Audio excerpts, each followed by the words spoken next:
Hey guys, this week I'm gonna tell you about our adventure upriver, a series of unfortunate events and some dumb stuff too. More than a video, it's a story of 4 friends who tried to go upriver on their dinghies on an 80-mile trip. Right guys, it's 3:30 in the morning and we're getting ready for our trip up the river. It's about 80 miles return. It's me, Edgar, João and Bruno. I'm taking my skiff, of course. Bruno is going on a laser. Good luck. Good thing he's the youngest of all. Edgar is already going on his ETA 14 or trying, and John's gonna take the topper.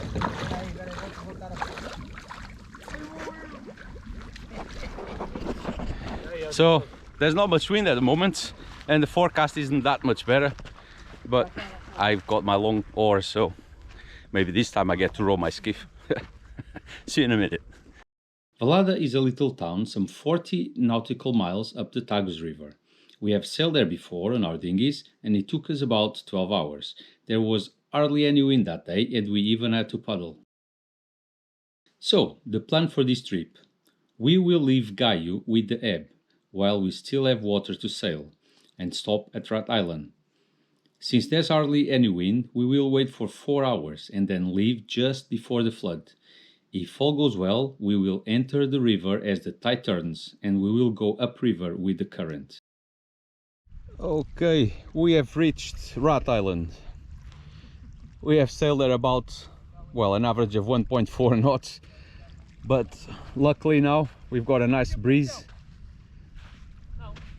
So we're gonna have a quick bite, and if the tide allows, we will go upriver. Okay, new plan. We will leave with the tide and then try to tack our way upriver against the current.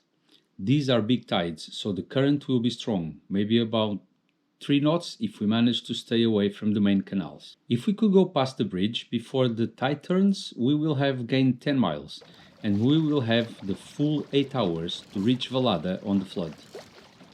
As we make slow progress, the first screw up. Bruno dropped his shades in the river. Good morning guys! We are on our way against the tide, but we've got a nice 5 knot, 6 knot wind, so we're actually making way slowly against the tide. Very big tides, some of the biggest of the year, so I guess we're doing alright. There's a huge full moon behind me, I hope you can see that, and the sun is about to rise, so could be more perfect than this. Just before sunrise, another mishap. My bleater, a spectral line that holds the boom to the mast, worked itself loose. I had to stop. The bleater worked itself loose, I don't know how. It's been there for 4 seasons now. It's a spectra bit. The knot's just untied after 4 seasons. Well, 3, because I re-rigged it on after the first season.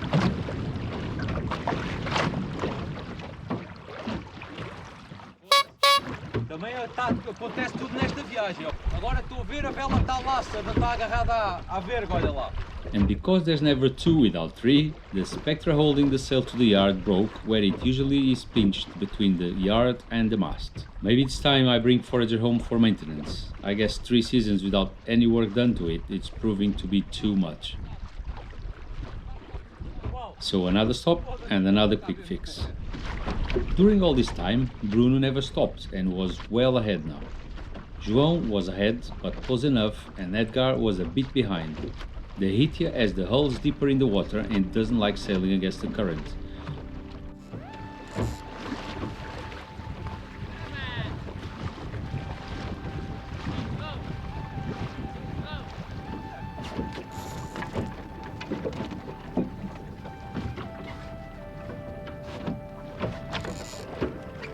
Sunrise!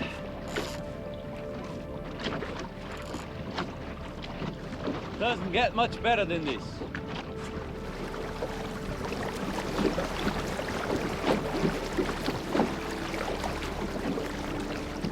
I managed to sail past the bridge with no issues, so I decided to wait for João and for Edgar. In about 45, 50, the tide's gonna turn and we're gonna start going with the current, and that's a lot better than going against it. Alright, so Edgar is about 20 minutes behind, maybe 15. João is about 5 and Bruno is about 20 ahead. He's on the laser and he seemed to have done quite well actually. Sailing under the bridge is tricky when the water is running in the opposite direction. The river gets squeezed by probably a third of its width due to the many bridge pillars and sandbanks creating a much stronger current here. How we approach it needs to be decided on the spot as it depends on wind direction. We need to make sure we don't let ourselves go into the pillar's wind shade or the tide will pick you up and drag you back, or worse.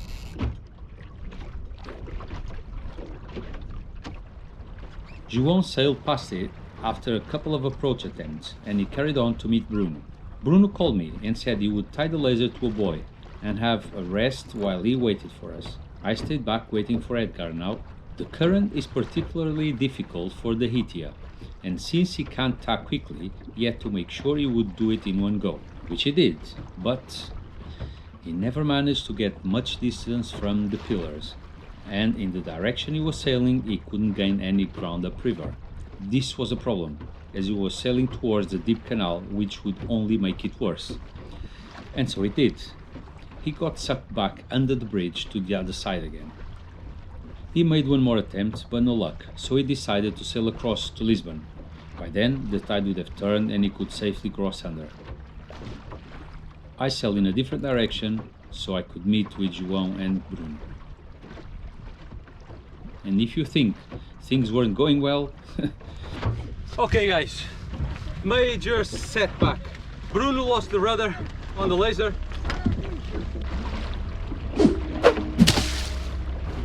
I tried towing him, but it just won't go.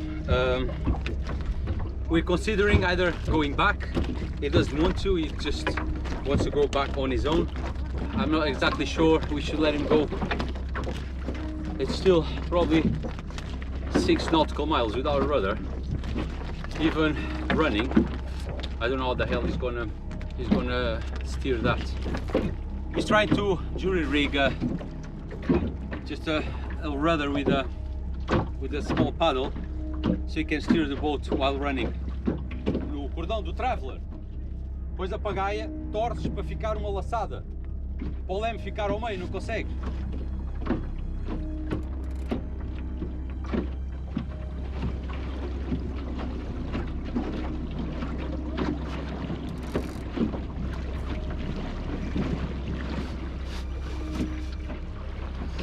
João! Vai ter com o Edgar! Eu vou levar ele lá à casa! Right, we've made a decision. João is going to carry on with Edgar, and I'm going to escort Bruno back to Rat Island and home. So that's a shorter trip for us, but we can stay at Rat Island, spend the night there, and I will have to go to Valada some other time. The tide was once again against us. Still, we managed to slowly sail the next, almost uneventful, 3.5 miles. Bruno was tired of holding the paddle, so we stopped on a sandbank to have a rest and a bite to eat. And no, Bruno wasn't practicing for donut contest, he was trying to head to the beach, just to show you how hard it is to steer the laser with a paddle.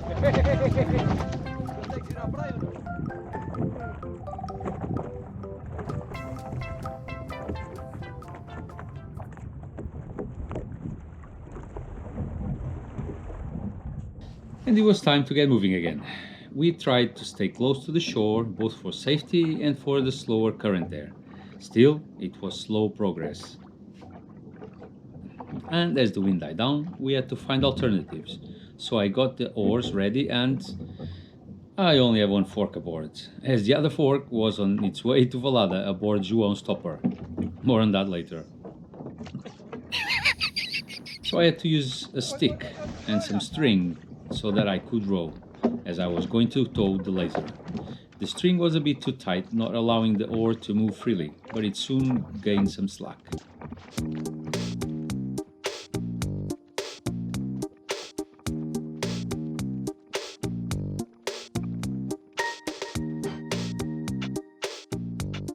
It was slow, but it worked for a while, until the current got too strong and we decided to go along the shore.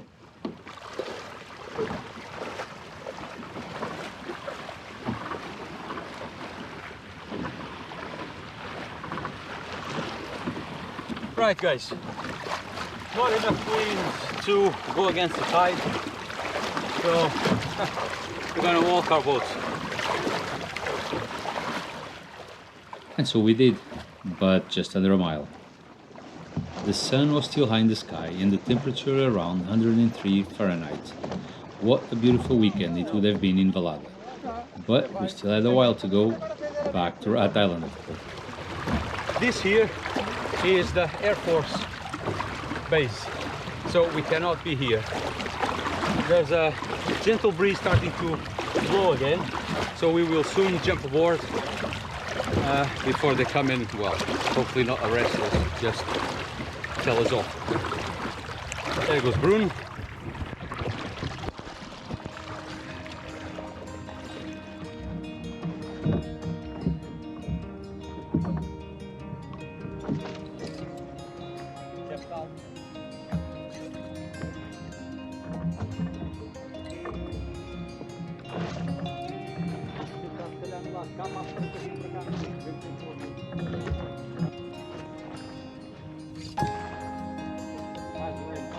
Now and again, the laser would remind Bruno that he had to stay awake, but he would quickly get back on track.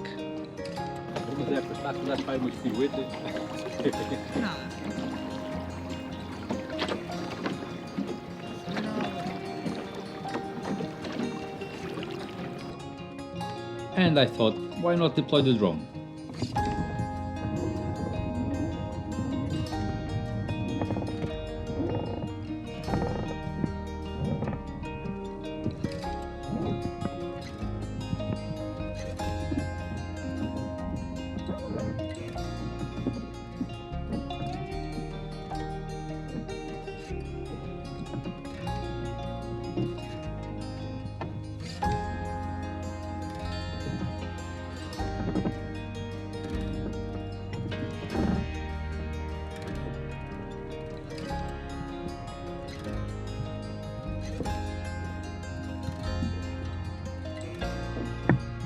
And we could finally see Rat Island.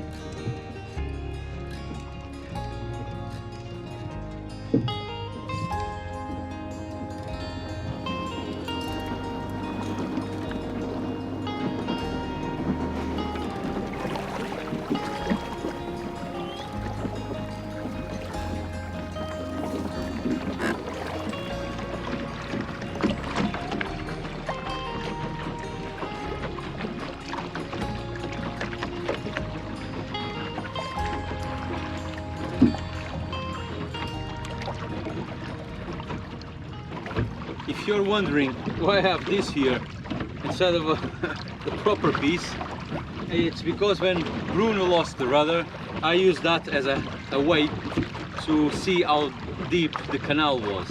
And sod's law, that thing dropped right in the deep canal. It was over 6 meters deep, so there was no chance we could get it with the murky water.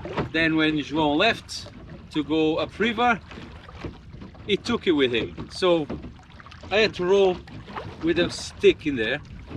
Thank God I keep this here, so when I'm fishing or doing anything in the boat, it keeps the boom on this side, prevents it from coming in the boat. With the sail down, of course, and the laser jacks.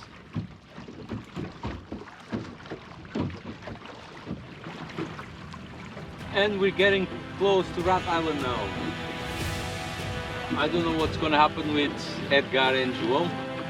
if they decided to come back, they're gonna be in trouble because the wind's gonna drop and the tide's still gonna run against them. So I hope they just kept going like they said.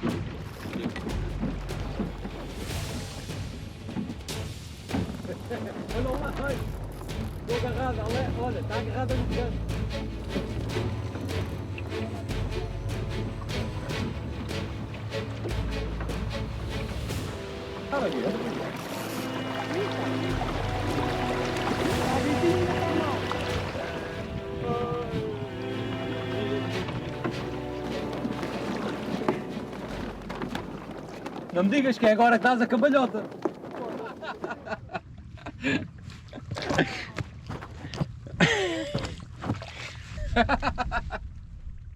Meanwhile, Edgar and João were in sight of each other, and they had decided to turn to Rat Island to spend the night here with us. But being in different sides of the mudbanks meant each of them had their own course to follow. Edgar kept to the north and João came south. They were some 4 hours away at best. Right guys, I don't think we'll be staying at Rat Island tonight either, because when those waves from that catamaran reach the island, well, I think there's no no need for more words. Agarra o barco, agarra o barco. Yep. Olha, foi ferro, foi tudo, olha.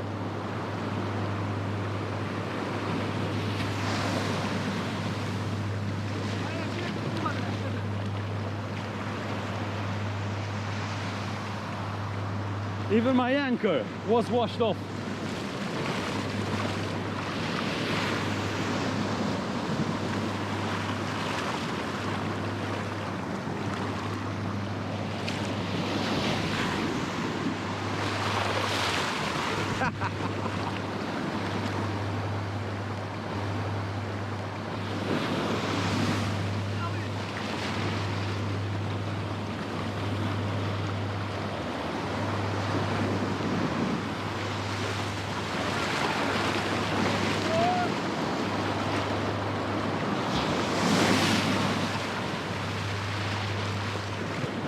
That's Rat Island, guys.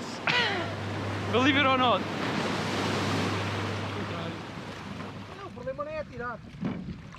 Finally, Bruno decided to go back to the club and take care of the laser, while I waited for the rest of the party.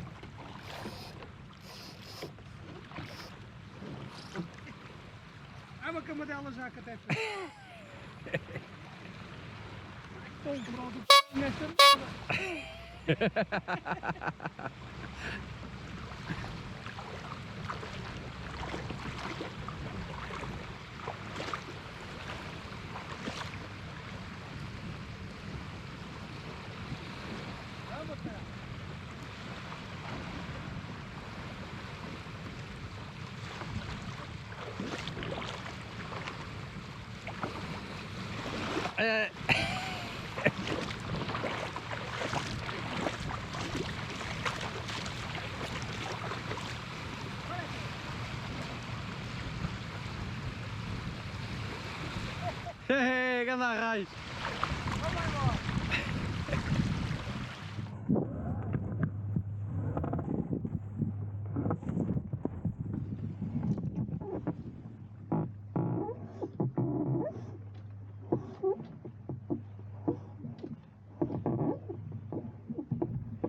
As the tide rose, it was a bit tiring to keep fighting the waves at the island.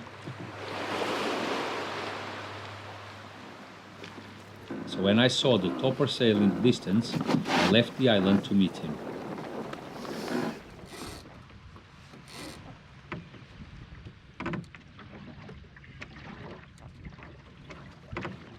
He took only 2.5 hours to get here, not bad. Not the 4 we expected. He got a good breeze and deployed the topper's secret weapon, the spinnaker. Então, Edgar. Sei lá, não há nenhum centímetro de areia na ilha, meu.